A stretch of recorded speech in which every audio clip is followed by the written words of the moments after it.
Pessoal, então, assim, os processos hidrológicos, embora a hidrologia estude, né, seja a ciência que estude a água, sempre vai haver a relação água e solo, né? Porque a biosfera é composta, né, de água e solo. Então, sempre é conectada essa relação, tá?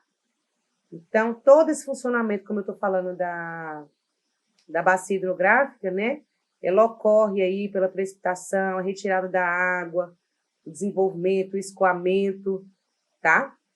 E embora também a gente separe, né, o divisor, que são os interflúvios da água superficial, divisor superficial e subterrâneo, o superficial acaba indo para o subterrâneo, né? Por isso que eu coloquei a palavra explotação aí de água subterrânea, né? Por quê? Porque as águas superficiais, que são os rios, ribeirões, os córregos, eles vão drenar, né, infiltrar, escoar para as águas subterrâneas. Por isso que quando contamina ou polui a superfície, né, terrestre, o lençol freático sofre, tá? Ele fica com a qualidade alterada e degradada, e tudo isso, como eu já falei, né, interfere aí nos processos do ciclo da água, na evaporação, na vazão, no todo esse funcionamento, né, na precipitação,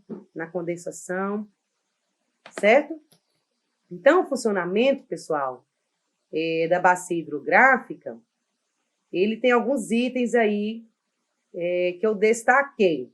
Então, a questão da precipitação, né, primordial, que se não chover, não tem como, né? Então, também sai da evaporação aí da superfície e da parte subterrânea. A interceptação aí vegetal, que é importantíssima, a questão da biomassa. Vou dar um exemplo aí à frente. E outros fatores, né, que estão relacionados e correlacionados. A detenção, tanto que fica, né, na superfície, o quanto que evapora, o quanto que a bacia hidrográfica consegue transpirar com esses elementos da paisagem, elementos geográficos ambientais. O quanto que consegue infiltrar, que existe uma capacidade de suporte para isso, o que não consegue infiltrar percola, né? Se estiver contaminado também, essa lixiviação ela vai para outros ambientes, certo? E o escoamento, né? Superficial, subsuperficial e subterrâneo. É um dos destaques aí do funcionamento da bacia hidrográfica. Vejamos aqui essa figura, né? Que caracteriza aí esses ambientes aquáticos, os ecossistemas aquáticos. Mas o que é importante a gente verificar aqui? Que esses ambientes aquáticos, eles podem ser classificados como lótico ou lêntico, né? Então, de maneira geral, viu, pessoal, o lótico é o que tem maior movimento, maior fluxo, maior quantidade de biota, né? Porque a biota é um indicador de qualidade de água e também de oxigenação. E o lêntico, né, é o ambiente aí que tem menor quantidade de fluxo.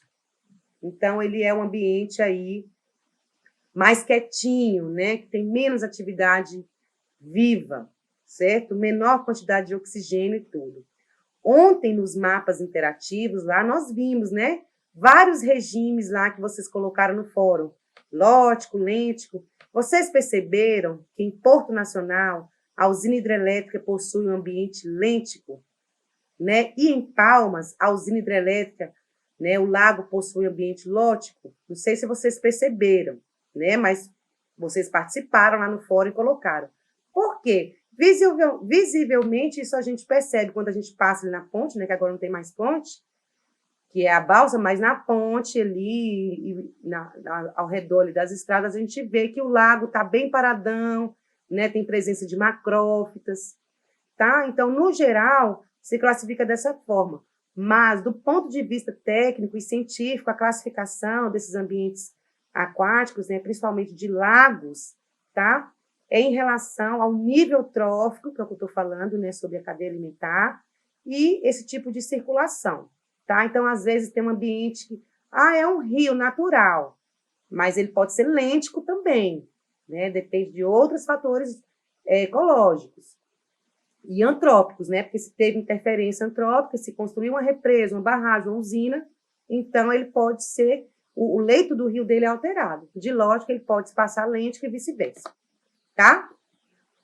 Então, gente, os tipos de rios, né? A gente vê os rios perenes, que é os rios que não secam, independente de estar chovendo ou não, independente da sazonalidade, e os rios intermitentes, certo? Que são rios aí que secam em certo período do tempo, conforme a sazonalidade.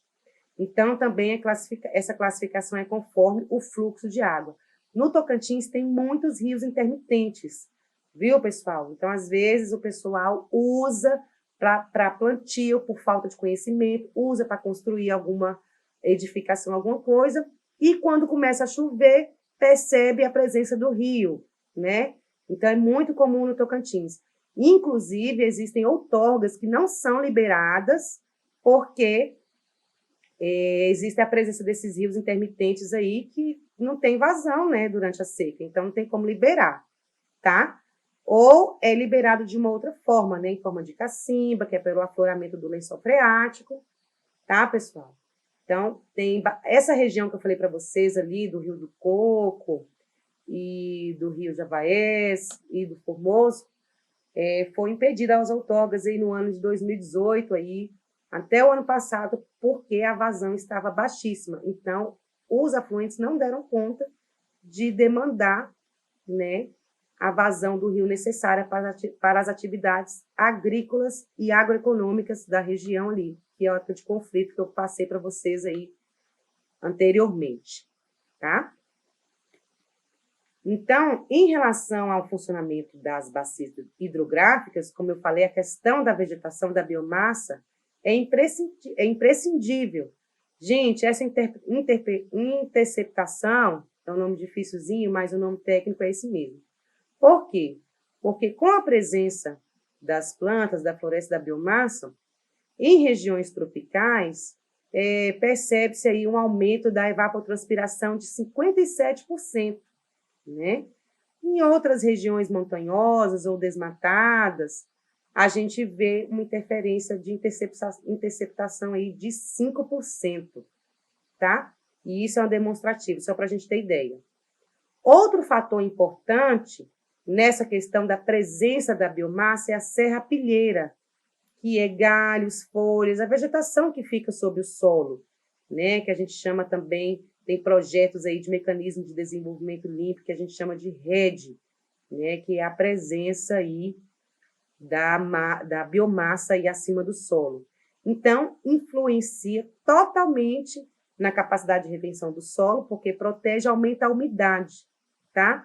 Então, é bem expressiva a questão da serrapilheira. Por isso que em alguns ambientes, né, que o pessoal junta folha para tacar fogo, não precisa disso, porque você tira aí o funcionamento natural ecológico aí do ambiente, né, além de estar emitindo gases aí sem necessidade aí na atmosfera, alterando aí fatores do ecossistema.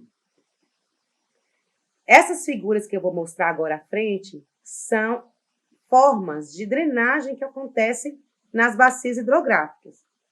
Então, como eu falei, tem a questão aí que a gente pode observar da topografia, né, do aclive, do declive, o formato mesmo, que existe formas conforme aí estão distribuídos os elementos aí, o solo, a profundidade do rio, o tamanho, a largura, né, que inclusive influencia até nas legislações, as legislações de APP e CONAMAS é baseado nesses estudos hídricos, né, os estudos aí fluviométricos, tá? Então, primeiro a gente vê essa rede de drenagem aí chamada de dendrítica, tá? Pela ramificação aí, que parece uma árvorezinha. Então, é bem comum também essa drenagem. Outra drenagem também comum, né? Principalmente em terreno rochoso, mais cristalino. Então, parece umas fraturas aí, é a drenagem retangular. Então, tudo influencia aí, vocês viram, né? A infiltração e no escoamento, tá?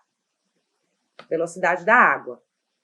Outro tipo de drenagem presente nas bacias hidrográficas, né? É chamada de treliça, tá? Então, é porque tem aí diferentes pontos inclinados, certo? E é chamada aí de treliça.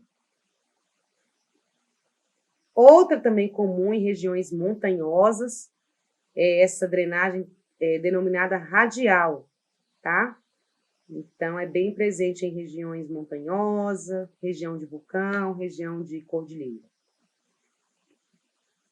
Então, obrigada e até amanhã.